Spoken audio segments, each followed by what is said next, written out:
how you doing? My name is Ale.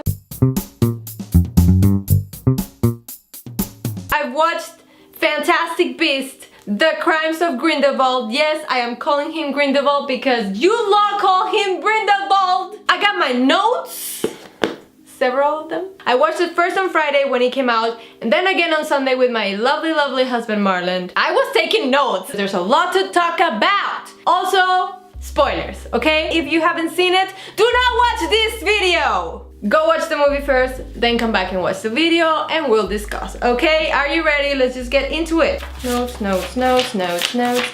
J.K. Rowling has gifted us with this precious gift of new insight into the wizarding world. We are back into it and I am so happy about it.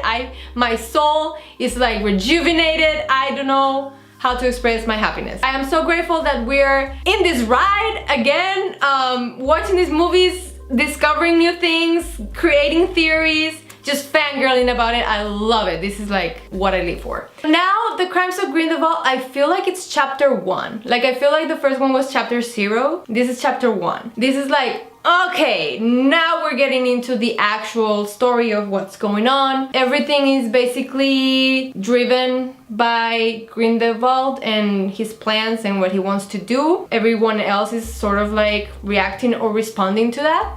I guess this is like the review part of the movie, sort of like in general. I found the movie to be very smart, very intricate, a lot of things happening, a lot of plots, different plots, following different characters. Each character has like their own thing that they want, their own like thing that is driving them through the story, and I love how all of them like interconnect in the story. And it's also very charming. You feel it. You feel that you're in the wizarding world, absolutely. The Fantastic Beasts are just like here and there. They use them as tools, and it's very awesome how like they use the Fantastic Beasts. Like, and not only Newt, in this movie we can see Grindelwald using the chupacabras. Which, Antonio! Can we talk about Antonio for just a second? Am I the only one that was heartbroken when he just like, oh, and like threw him out the fucking carriage? Like, hello, Antonio, he was so cute, I want him. It was a very smart way to show that like, to show Grindelwald's character. He manipulates and uses whatever he needs for the greater good, and then disposes of what he doesn't need anymore. He doesn't care, right? So clearly he's evil because he fucking threw Antonio through the window. I cannot forgive him for that. Another like sort of like comparison distinction that I see very clearly between the Harry Potter movies and the Fantastic Beasts that I really like is that the Harry Potter movies are very much like kid wizard center. Like, everything is around the school year, everything is in Hogwarts, everything is like, we're kids and this is our adventure, you know? And then Fantastic Beasts is like another side. Like, it's a side that we haven't been exposed to very much other than the teachers and the professors at Hogwarts, which is the adult life. Like, what is life as a wizard, as an adult? Like, it's a question that I was always like wondering. Like, I wonder how life is, you know, after you graduate from Hogwarts. What do they do? Like, okay, they become R's and they have other jobs and they work at the ministry, and like, what else? Like, now we know that, you know, there's a masologist and like magizoologist. Sorry if I get terms wrong. It's like a wonderful way to see the adult wizard life and setting and like what's going on and what they all about, and I just love that. That's like a thing that I love about Fantastic Beasts. Personally, that I grew up with Harry Potter, you know, I was a kid when Harry was going on and he was a kid. Now I'm an adult and I'm like in the adult wizarding world, so it's very relatable in that sense, and I love that. Another thing I loved about the movie is that like it's very like engaging. Like, I was, both times that I watched it, I was like, I need to know what's going on. Like, what's happening? What is happening? Like, the whole movie you're like, what is happening? I want to know. You just want to like devour the movie the whole time. As the movie is progressing, you're trying to make these connections and you're trying not to miss things. And it's awesome because after the movie, you just can't get the movie out of your head. At least that's my experience, okay? All of this is my experience, my opinion, you know. You're entitled to your own experience, your own opinion, but this is mine. I just love that feeling of analyzing the movie afterwards. Like, I hadn't felt that in a long time, man! It feels like more awesome things are coming. Like, they gave us like little tastes of things here and there, little clues that leave you hungry for the next one. I can't wait to see the next one! Oh no! The wait great. So that's basically like my sort of review in general of the movie. Now, let's get deep into it. We're gonna like review sort of like character by character, what's going on, what are the motivations, what's happening. A little diagram, because I'm a geek. I feel like there's like 3 main sort of like characters or group of characters in the movie based on their motivations and what they want. First, we have Grindelwald, okay? Without him, there would be no problem, right? No conflict. Grindelwald, as we know, is the villain in this movie. I personally think Johnny Depp did a good job with him. I mean, it's Johnny Depp. But yeah, I felt the evil. The first scene, the opening scene of how Grindelwald escapes was amazing in my opinion. It was like, I was just like, ah, what's happening? And then Antonio, and then obviously they were gonna use Polyjuice potion. I don't know how they don't have anything against that, or like how? Like, shouldn't there be like some sort of like way to detect if somebody isn't like polyjuiced, you know? I don't know, it's my opinion. What do you think? A simple polyjuice switch thing, and then he got out of there. That whole thing was just like, okay, yes, this guy is clever, smart, obviously he did like the perfect escape, and boom, you got it. Grindelwald, bad guy, you got it. Once he's like out and about, like that is like 3 months later, I find it very, I don't know how to say it, deliciously evil. How, you know, when they go to that house of like those French people that they murder, he doesn't kill anybody. It's not him. It's not Grindelwald doing the killing curse. We see that they kill them because we see the green flash of the killing curse, but it's not him. It's his followers. So just straight from the beginning, you can see the influence that he can have on people. He's manipulated these people, he's held them in their side, and these people kill for him easily, without regret. No questions asked, just like, oh, we're doing this for the greater good, right? I think that's very powerful. Like, it's a different type of evil, you know? Like, Voldemort was like, here, me, you die, blah, blah, blah. I like this different type of villain of like, I am the brains, I control, I manipulate. It's sort of like more real, I don't know, more like, more creepy, more like chilling, you know? I like it. I'm sold. I'm terrified of him. First one, who is this guy? What's his problem? What's going on? Grindelwald believes that purebloods should rule the world. He says that wizards, pureblood wizards, should be above everybody else. He says that they should be out and about, not hiding from the muggles or the no-mages, but rather sort of ruling them or being above them somehow. Because he's like a power-driven guy, right? He's like hungry for power. He's very powerful, and he just wants to exert that power over other people.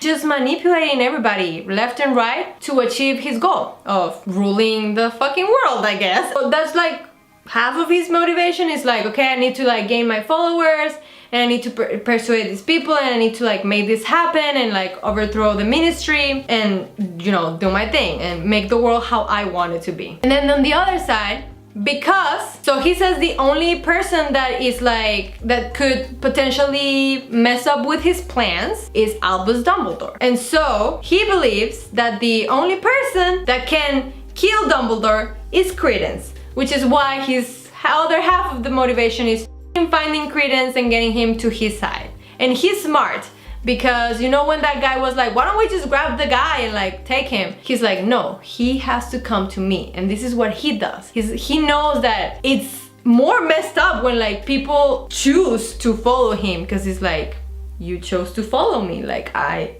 didn't do anything. You can see very clearly that this is how the world should be, and like it's so you know, it's so psychological. He knows that Credence is searching for his identity, and he's searching for love, and just he wants to know who he really is. So he sort of like plans these like tips and clues to sort of like half show Credence where he's coming from. That's when he sends him to that half elf that took Credence and like from the Lestrange family and took him to America and gave him to Mrs.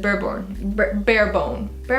Barebone. Mrs. Barebone. That's what's going on with Grindelwald. That's what he's doing. Very smart because he, as you can tell, he also has someone in the ministry. That guy that like supposedly is hired, like that takes the job that they offered to Newt when Newt was like, no, I don't want to be a part of the ministry, and go after Credence to kill him. Because also, hello, ministry! The ministry is very extreme. Like, they're just like, I agree with Newt that he's like, oh, this is wrong or this is against the law, let's just kill it or get rid of it. Like, calm down. No, like, the world isn't black and white, right? The guy that takes Newt's job instead, he's like, okay, I'll do the job, I'll go kill Credence. Turns out he doesn't actually kill Credence because he's in alliance with Grindelwald. It's under Grindelwald's manipulations and he's just following Grindelwald's orders. And so, very cleverly, Grindelwald has a way of... Grindelwald knows that the ministry is trying to kill Credence, but Grindelwald needs Credence to kill Dumbledore, so he's like, no, don't kill him. So he puts this guy there to pretend that he's gonna kill him. But no, wow. See? Oh, this is what I'm talking about. It's brilliant. Let's switch to another character, okay? Credence. We're talking about Credence, let's talk about Credence some more. So poor Credence, Ezra Miller, first of all, oh my god, what an amazing, beautiful human being. I love Ezra Miller. The world is just blessed to have him in it, right? Credence's motivation in this movie is to find his true identity. That's all he wants. He just wants to know who he is. For the love of God, can somebody just tell him? In the last movie, we thought that he was dead, but we saw that last wisp floating away, so we were like, hey, he's not really dead, is he though? No, I never thought that he was. I always suspected that he had survived. He ended up somehow in a circus in Paris, and that's where he meets Nagini. Hello, Nagini Maledictus. We all know this from the trailer now, but like, yeah, that was like a big shock and a big like reveal. So many questions. I was hungry for more Nagini, like in the movies. I would have liked to have seen more of Nagini's, more of her story, more of her drive, because she was sort of just like Credence's accomplice during all this, like kind of like just his companion. And so all we know is that she's still human now, that she turns into Nagini the snake, and I want to know so bad how in the world she's gonna end up evil, because right now she's in the good side. She didn't join Grindelwald at the end when Credence did. She wasn't manipulated by him, and Grindelwald is very manipulative. So I want to know at what point she's gonna turn. Is she gonna turn at any point in this movie? When is she gonna permanently transform into a snake? When is she gonna meet Voldemort in the future somehow? How is he gonna make her like his all of these questions? So I'm so hungry for that information. I thought Nagini was beautiful, the actress. I don't remember her name, but she's beautiful and she did a great job in my opinion. Credence, Nagini, they're sort of a team. So as we know, after the circus, we know that Grindelwald sent that little message to send him to find the half-elf. Credence and Nagini go find her, obviously, and then that's when the guy from the ministry tries to kill him, but no, he just kills the half-elf, and like Credence explodes into the Obscurial and blah blah blah. We all remember this. So poor Credence, man, like imagine like he's getting this information, he's like, okay, this is not my mom, but like maybe she can tell me more about it, and then this guy comes and kills her, and he's like, I was just talking to her, how rude. Obviously he's an abused child, you know, he grew up in this orphanage being abused by fucking Barebone, so obviously he's not like very stable-minded. He has trust issues, I can see. So he's been betrayed. He was betrayed once by Grindelwald already when he was Graves. It's sort of like a betrayal that this half-elf was like telling him all of this information and then she dies. Like, it's just so tragic. He's just like let down so many times that I can see how he could be easy to manipulate at the end. It's interesting how he can control the Obscurial. I don't know if he's the first person to do this, to control it this way. And I'm also curious as to how powerful is his Obscurial. Is he the most powerful one yet? Like, we suspect that Ariana, Dumbledore's sister, was an Obscurial. How powerful was that? Was she, like, compared to Credence? These are my questions. And of course my battery is dying.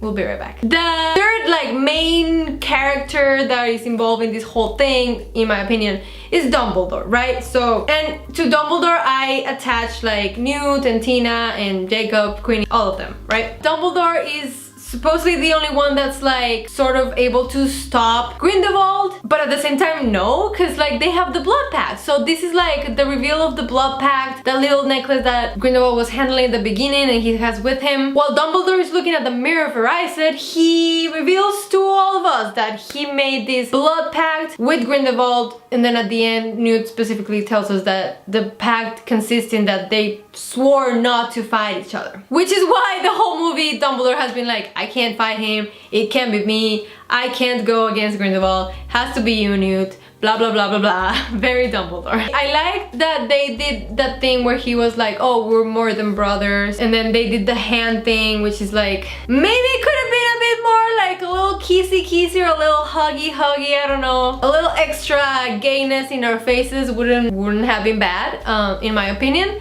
But I'm okay with this. Like, at least they weren't like, yes, we were just brothers. Like, no.